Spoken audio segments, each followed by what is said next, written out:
welcome here in Paris to show us your new movie. Je vais tout d'abord demander à Ben Affleck de nous parler un petit peu de la genèse de ce projet. Can you talk to us about the genesis of the project? Where actually the idea came from, and can you talk to us about that? Originally, this idea came to me by way of George Clooney, who sent me the script, and it was so good that I couldn't believe George didn't want to do it himself. So I called him up and said, hey, you know, I'd really love to do this. And I wasn't sure he would say yes, but he did. And you know, when somebody gives you a gift, you don't ask too many questions. And next thing, I was off into researching it and starting production.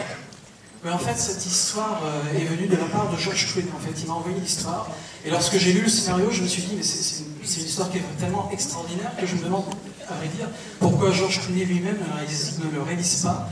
Donc je l'ai appelé, je ne me faisais pas trop d'illusions, et en fin de compte, bah, si, il m'a laissé faire ce film, et puis voilà, lorsqu'on fait un cadeau comme cela, nous dit Ben, eh bien on se pose pas trop de questions, on y va, et donc après il est parti dans les recherches pour pouvoir faire le film, et c'est comme ça que le film a été monté sur scène. And actually, how different was this movie for you, considering it's a true story, which is a first for you? Et je demande également à Ben, de quelle manière ce film a-t-il été différent pour lui en tant que réalisateur, puisque pour la première fois, il réalise un film qui est adapté d'une histoire vraie? The true story was very difficult because usually you only have one responsibility as the director, which is to just make the best possible film, and the one that expresses its themes most elegantly to you. But in this kind of story, you also have a responsibility to adhere to the truth, because there are living people who live through this, you know, and you have responsibility to them as well as to the whole world, which is going to see this and believe this is true, especially when it's a movie that takes place, you know, that includes things like the situation in Iran. Oui, en fait, c'est vrai qu'il y a également, dans ce film, donc, puisque c'est adapté d'une histoire vraie, il y a cette dimension de responsabilité qui est très grande pour moi en tant que réalisateur sur ce film, parce que tout simplement, les gens qui vont voir le film, eh bien, ils vont partir du point de vue que tout ce qu'on voit dans le film est vrai. Donc il y a cette responsabilité, et puis il y a aussi le fait qu'il y a beaucoup de personnes, beaucoup de personnages de ce film, donc dans la vie réelle, qui sont encore en vie, qui sont encore vivants, qui vont voir le film, et pour toutes ces raisons, c'est très important, ce sens de responsabilité, cette pression qui a été aussi la mienne en tant que réalisateur, donc de rester le plus près possible de la réalité, de la vérité. And what about the aesthetic of the movie? Because, I mean, it's very 70s, of course, and when I say it's very 70s, I mean, it really reminds us of movies such as All the President's Men, and, you know, these great American joints of the 70s. Can you talk to us about the way you actually directed the movie in this sense?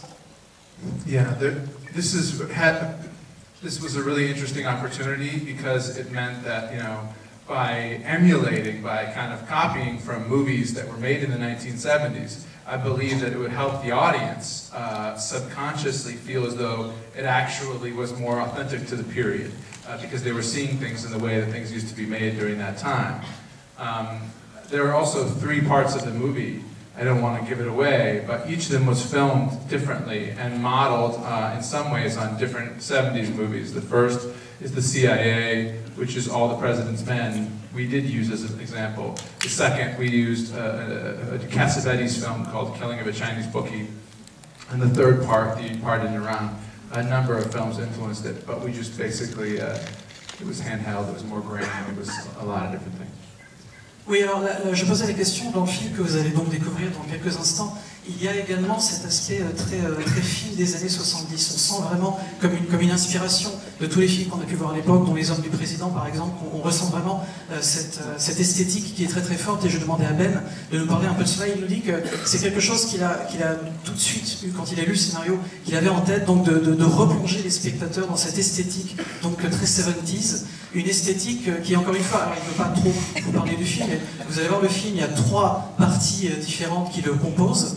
Et ces 3 parties ont vraiment été traitées de manière très différente, de manière à ce que lorsqu'on le voit, eh bien ça nous rappelle un peu en tant que spectateur les films qu'on a pu voir à l'époque, et donc ça rajoute encore une petite couche de crédibilité à cette histoire. On a vraiment l'impression que tout est véridique. Alors les influences, bien sûr, il y a eu pour toute la partie qui se passe dans les bureaux de la CIA que vous allez découvrir, une des influences, donc bien sûr Les Hommes du Président, tous les films donc des années 70 qu'il a pu voir, mais également dans une autre séquence Il a été très influencé par des films de John Cassavetes et également dans cette troisième partie, la partie qui se passe en Iran, beaucoup de films comme ça ont pu lui servir d'inspiration et de référence. Et c'est vrai qu'il nous dit que tout cet aspect granuleux de l'image, eh bien ça permet, il y a comme ça quelque chose de physique qui nous permet vraiment de ressentir la véracité des faits tels qu'ils se sont passés.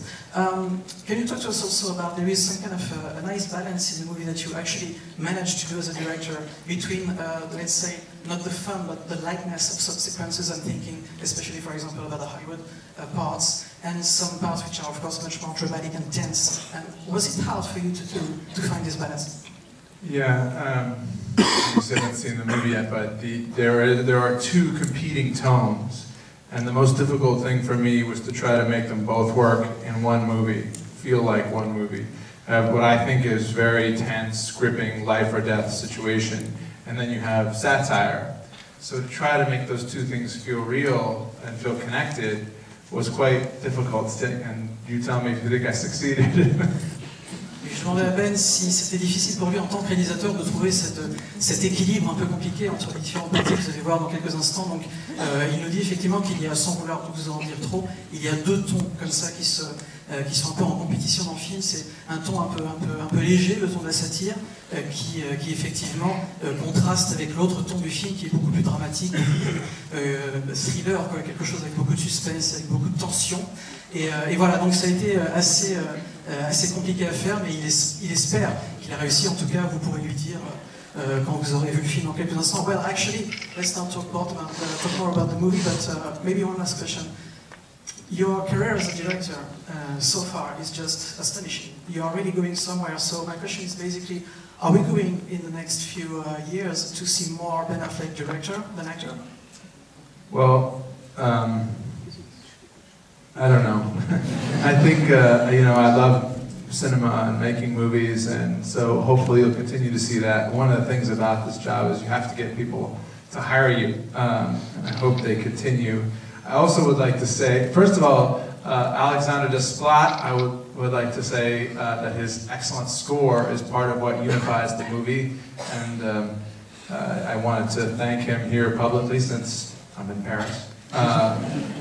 And the other thing is, I just want to say thank you for hosting me in this movie in what I'm told is the best cinema in Paris. And what I am quite sure is the most discriminating and thoughtful film-going audience in the world. So thank you very much.